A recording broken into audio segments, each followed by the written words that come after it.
The council chamber stretched wide beneath a dome that showed the stars beyond.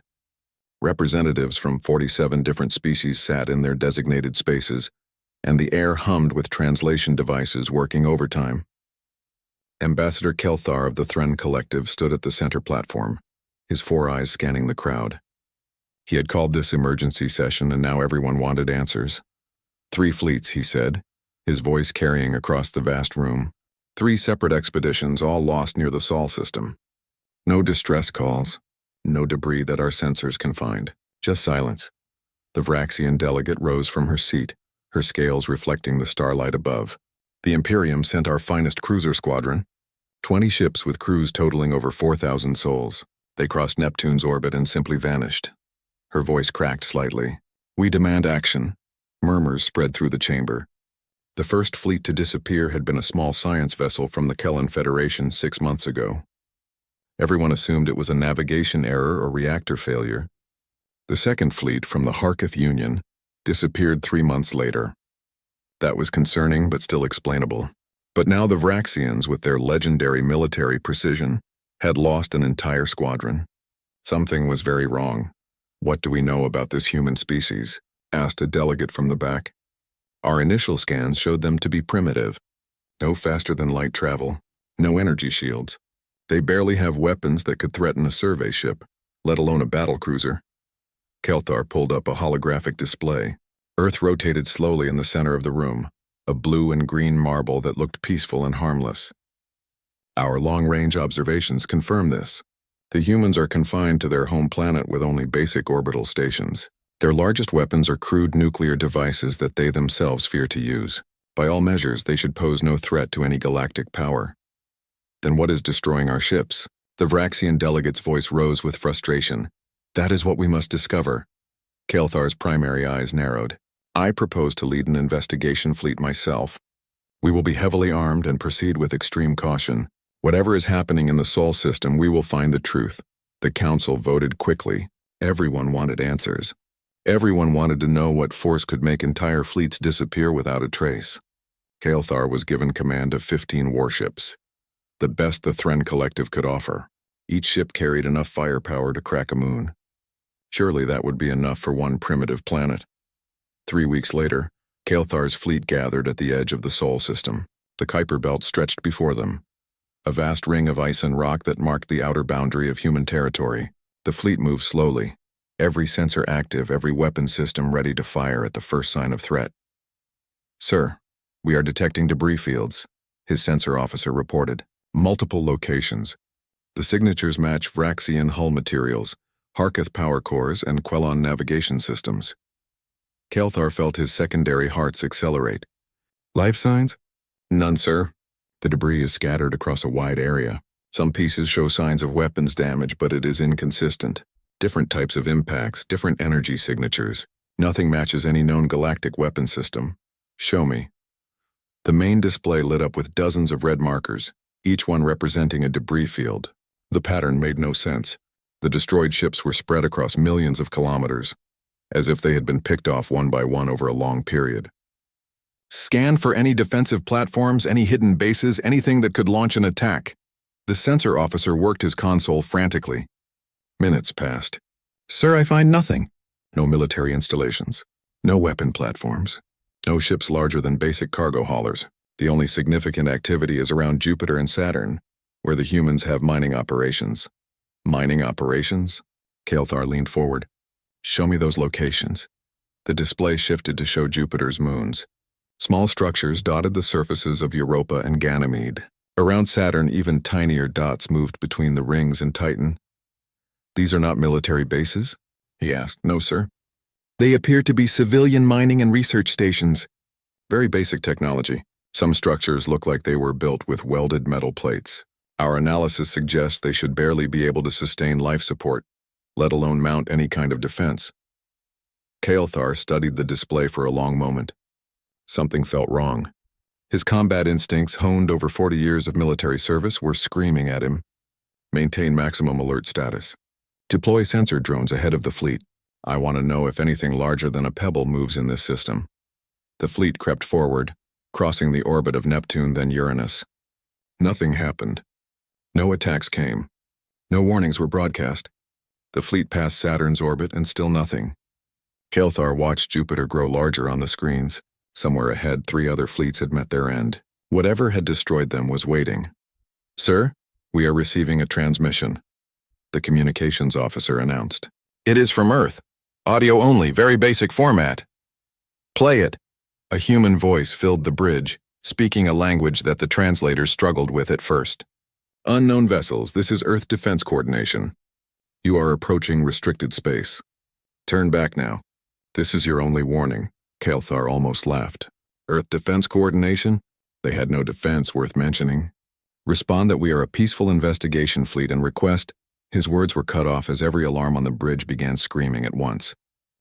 The bridge descended into chaos. Warning lights flashed red across every console. The tactical display showed dozens of new contacts appearing from nowhere, surrounding the fleet like a closing fist. "Report," Kael'thar commanded, gripping his command chair. "Contact," the tactical officer shouted. Multiple vessels emerging from the asteroid field.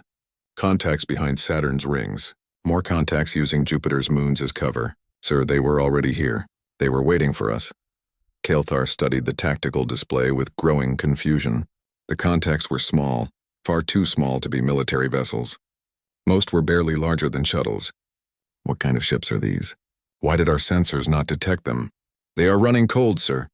Minimal power signatures. "Our sensors classified them as debris or inactive satellites."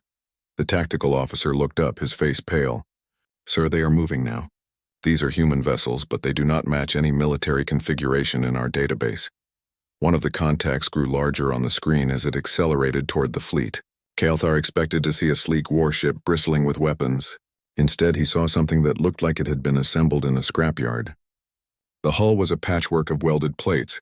Strange markings covered the side, almost like decorations. A quick scan showed it was an old mining ship, probably 50 years old by human standards. "That is a cargo hauler," he said slowly. "Why is a cargo hauler approaching at combat speed?" His question was answered when the mining ship opened fire.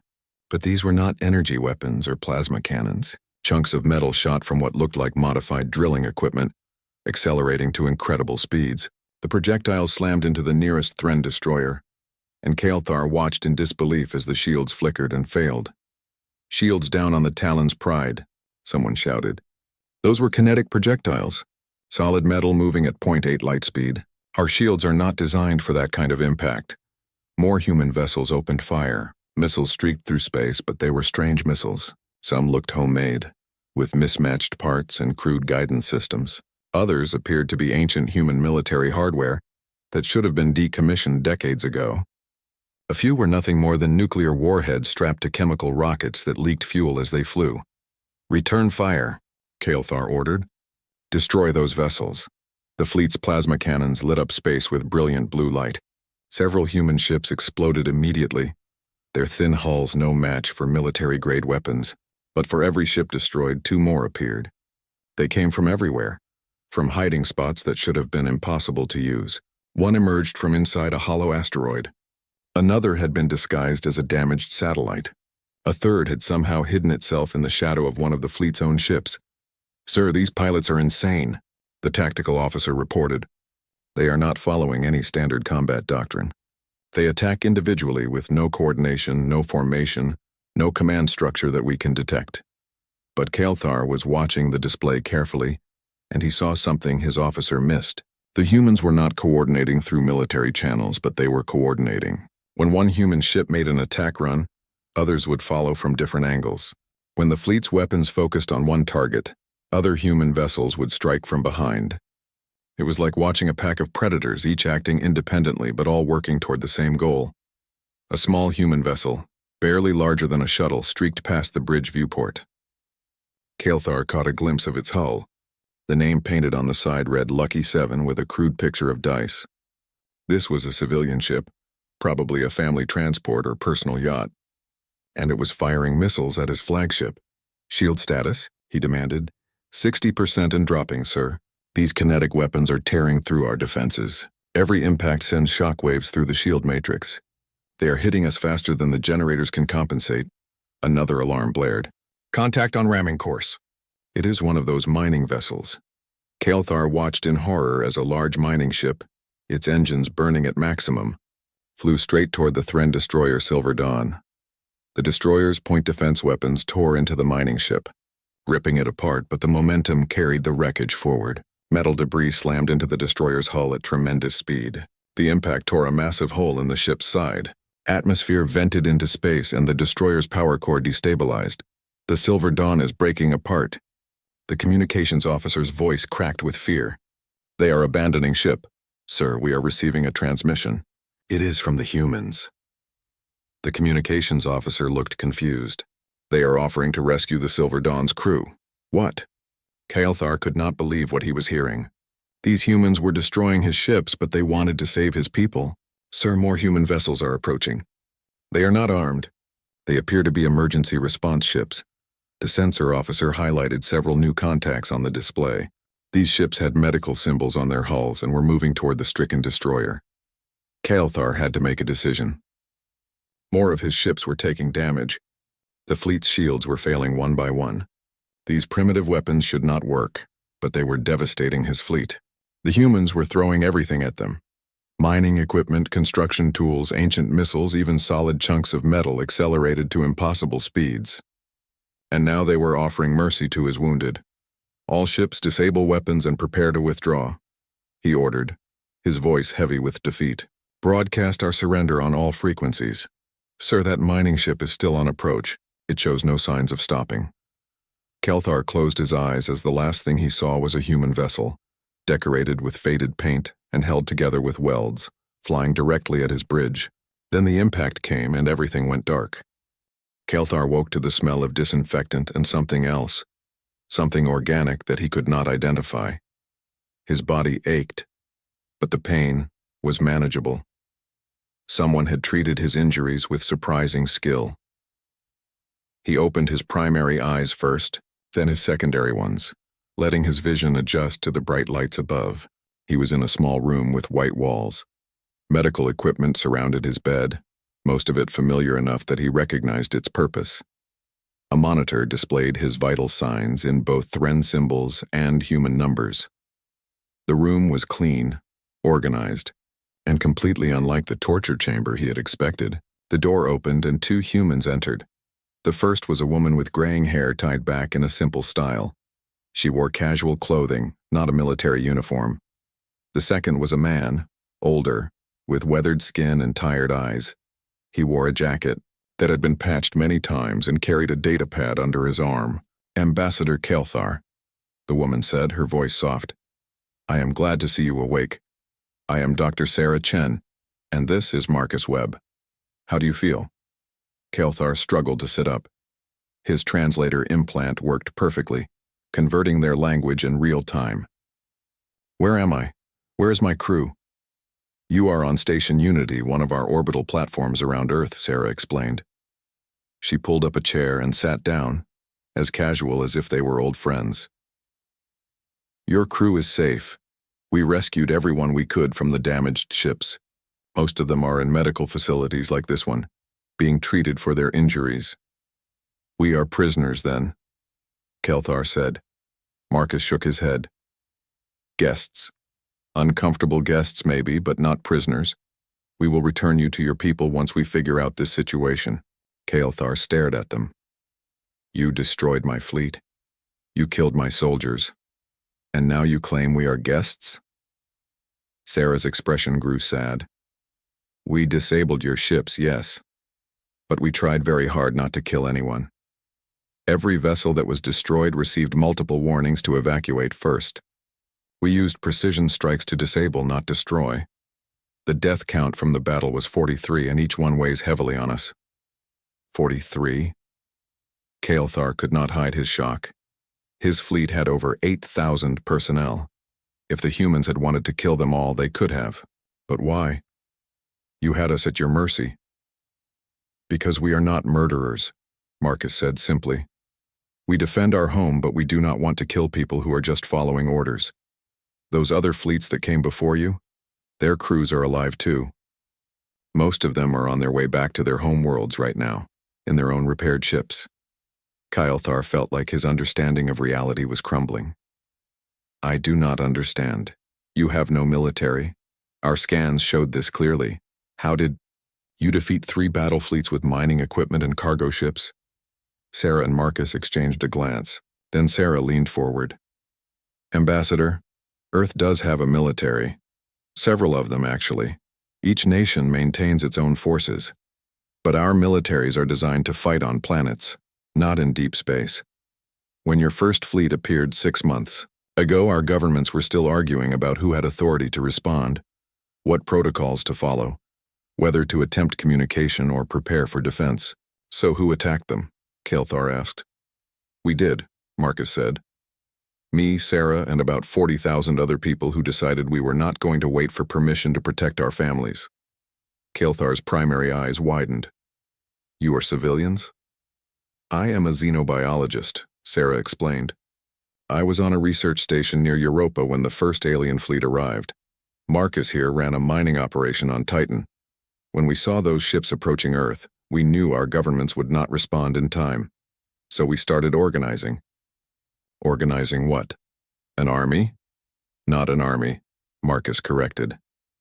More like a community defense network. I sent messages to other mining operations telling them what we saw. Sarah contacted research stations and orbital facilities. Those people contacted others. Within a week, thousands of people were volunteering to help defend Earth. Sarah pulled up a display on her datapad, showing a complex web of connections. We have no central command, no hierarchy, just people who agreed that someone needed to do something. Miners weaponized their drilling equipment. Engineers built missile launchers in their spare time. Ship pilots formed volunteer wings. Every person with access to space became a potential defender. But the coordination, Kael'thar protested. The way your ships attacked showed planning, showed intelligence. We share information freely, Marcus explained. Anyone can access our communication network. When you entered the system, thousands of people saw you at the same time. Everyone made their own decision about what to do. Some people attacked immediately. Others waited to see your intentions. Some prepared rescue ships in case things went bad. No one told them what to do. They just did what they thought was right. Kael'thar struggled to process this information. In every galactic civilization, military force was controlled by governments, by hierarchies, by command structures. The idea that ordinary citizens could organize their own defense without orders, without authority, was unthinkable. This is impossible. How can you fight without commanders, without orders? Sarah smiled sadly. Our history is full of people defending their homes without permission. Farmers who picked up weapons when invaders came. Citizens who formed militias when governments failed them. We have a saying, better to ask forgiveness than permission. When someone threatens our home, we do not wait to be told what to do. Marcus stood and walked to the window. Beyond the glass, Earth hung in space, beautiful and blue. We are not warriors, Ambassador. I am a mining foreman. Sarah studies alien bacteria. The people who attacked your fleet include teachers, mechanics, retired grandmothers, and college students. But we are all willing to fight when we must. The other fleets, Kael'thar said quietly. You defeated them the same way? Yes. We disabled their ships, rescued their crews, and sent them home with a message. Leave Earth alone. Kael'thar felt a chill run through his body. The galactic powers had no defense against this kind of warfare. How could you fight an enemy where every citizen was a potential combatant? Where there was no command structure to disrupt, no central leadership to target? What happens now? He asked. Sarah stood and walked to the door. Now we show you how we live. Maybe then you will understand why we fight so hard to protect it. Over the next 5 days, Kael'thar received an education that shattered everything he thought he knew about warfare and civilization. Sarah and Marcus took him to places he never expected to see, showed him people he could not believe existed.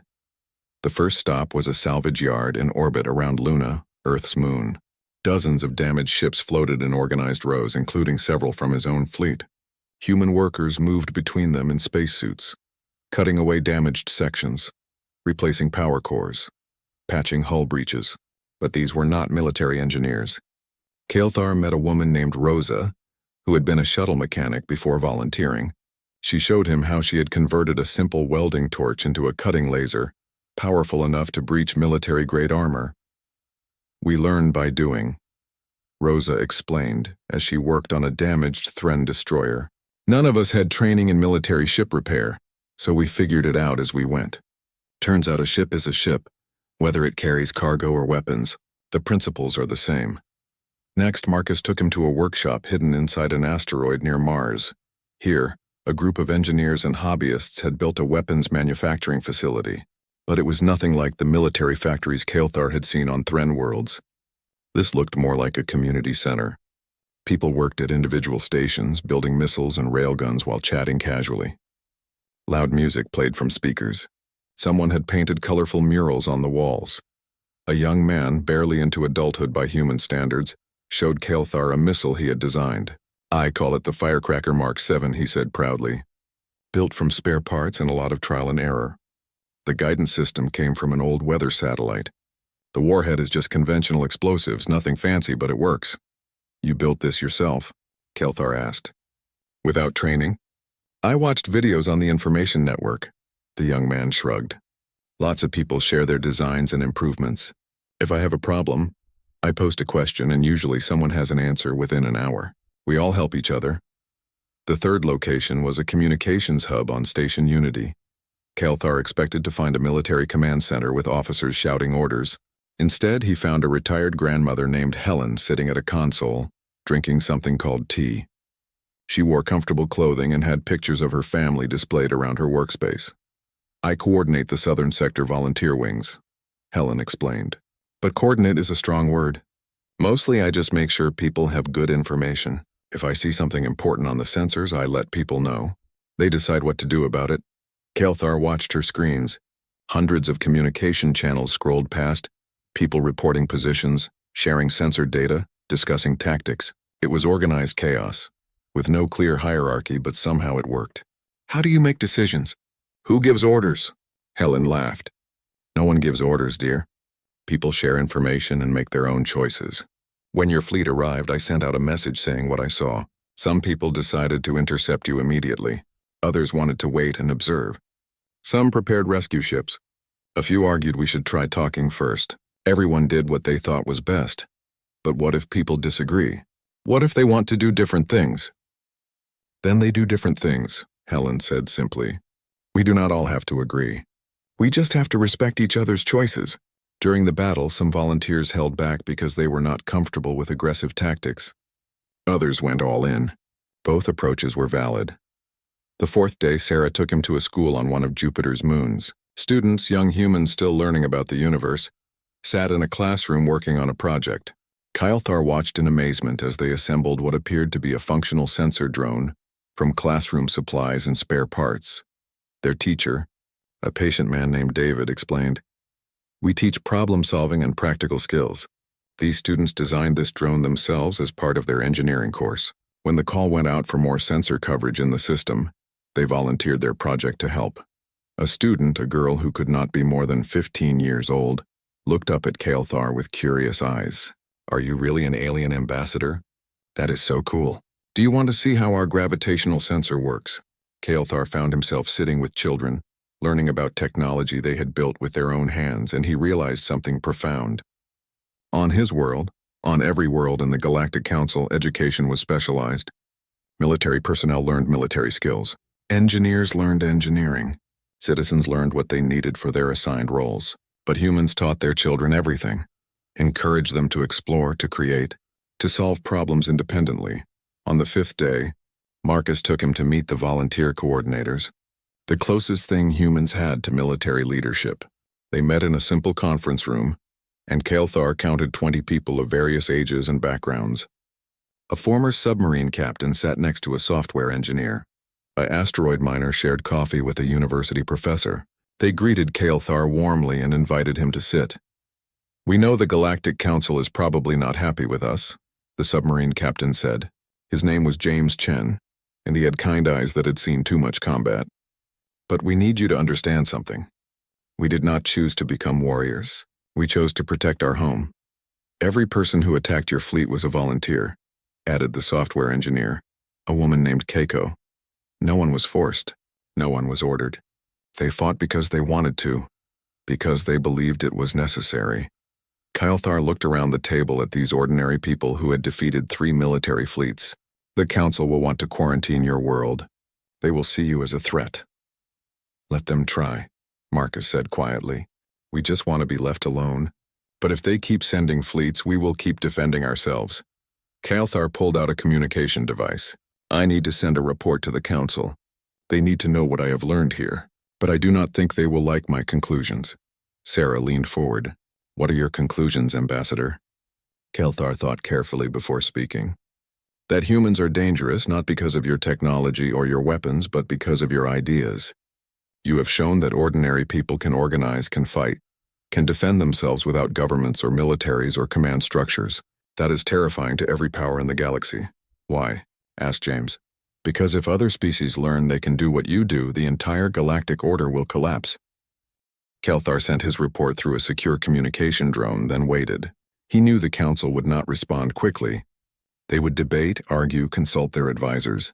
Meanwhile, he remained on Station Unity as a guest, learning more about humanity each day. His crew had been returned to him, and they too were free to explore and learn. The humans treated them with surprising kindness, showing them around, answering questions, sharing meals. 3 weeks after his report was sent, the response arrived. Kylthar read it in private, his expression growing darker with each line. Then he called for Sarah and Marcus to meet him in the observation lounge. They arrived to find him staring out at Earth, his shoulders slumped in defeat. The Council has made their decision, he said without turning around. Earth is to be quarantined. No human ships may leave the Sol system. All contact with your species is forbidden. You will be monitored continuously by remote sensor arrays. If you attempt to expand beyond your system, you will be destroyed. Sarah and Marcus exchanged glances but did not seem surprised. We expected this, Sarah said quietly. They are afraid, Kylthar continued. Not of your weapons, but of what you represent. The Council maintains power because citizens across the galaxy depend on their governments for protection, for order, for direction. You have proven that none of that is necessary. That ordinary people can organize themselves, defend themselves, make their own decisions.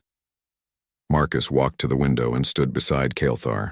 So they want to lock us away like a dangerous idea? Yes. Kylthar finally turned to face them. But I cannot let that happen.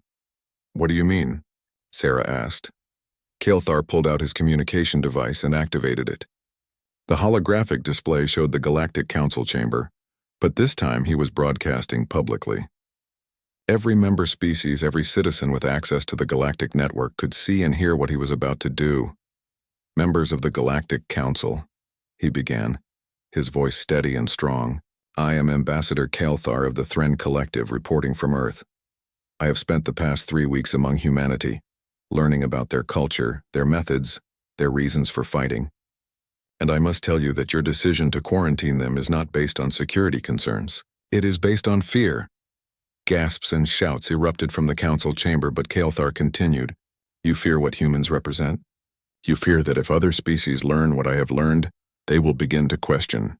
They will ask why they need permission to defend their homes, why they cannot organize as humans do, freely and independently, why they must wait for governments and militaries to protect them when they could protect themselves. The Vraxian delegate tried to interrupt, but Kylthar's voice grew louder. I have watched human children build sensor drones in their schools. I have met grandmothers who coordinate defensive networks from their homes. I have seen ordinary workers transform mining equipment into weapons and then transform back when the threat passed. These people are not professional soldiers. They are citizens who refuse to be helpless. He pulled up images from his visits, showing the workshops, the volunteers, the rescued crews being treated in human medical facilities. 3 fleets came to Sol and humanity defeated all 3. But they did not slaughter us. They disabled our ships, rescued our crews, treated our wounded, and prepared to send us home. They fought only to defend, not to conquer. And you want to imprison them for this? The broadcast spread across the galaxy faster than anyone expected. Within hours, it was the most viewed message in galactic history. Citizens on dozens of worlds watched as Kylthar presented the truth about humanity. They saw the workshops where ordinary people built defenses. They heard volunteers explain why they fought. They learned that defense did not require military hierarchies or government control. The response was immediate and unprecedented. On Thren Prime, Kael'thar's homeworld, citizens began organizing their own volunteer networks. On the Vraxian colonies, people started asking why they needed permission from the Imperium to defend themselves. Across the Quellan Federation, the Harketh Union, and dozens of other civilizations, the same questions arose. The council convened an emergency session, but this time their chambers were surrounded by protesters. Their own people demanded answers. Why did they fear humanity? Why did they want to hide these ideas? What were they afraid citizens would do if they learned they could organize independently? 5 days after Kael'thar's broadcast, the council voted again. This time the decision was different. The quarantine order was rescinded. Instead, Earth was invited to join the Galactic Council as a full member. But there was a condition. Humanity must share their methods, their organizational structures, their approaches to civil defense with any species that requested it. Sarah Chen received the news in the same observation lounge where Kael'thar had made his broadcast. She read the message 3 times to make sure she understood it correctly. Then she laughed, a sound of relief and disbelief mixed together. They want us to teach them, she said to Marcus. The entire galaxy wants to learn how we do what we do. Can we teach it? Marcus asked. I mean, we just kind of figured it out as we went along. That is exactly what we will teach them, Sarah replied. That they do not need permission to solve problems. That ordinary people working together can achieve extraordinary things. That freedom includes the responsibility to act. 3 months later, Sarah stood in the Galactic Council chamber as Earth's first official ambassador. The same room where Kael'thar had been judged now welcomed her.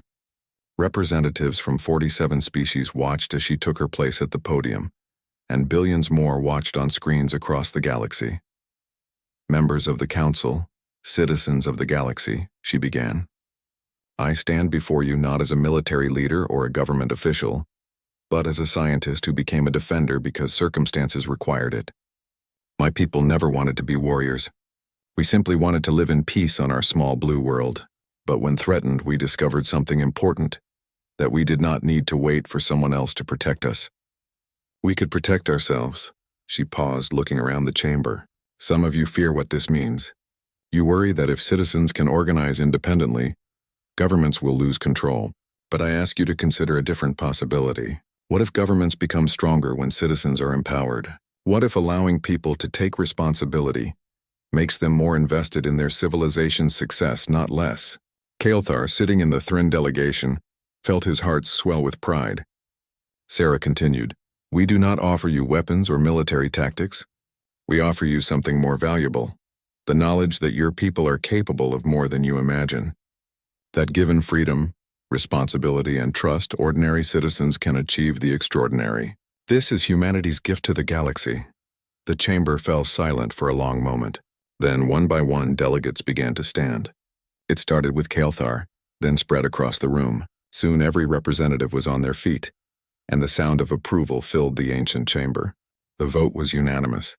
Earth joined the Galactic Council and a new era began. An era where citizens across the galaxy learned that they did not need permission to be extraordinary. They just needed the courage to try.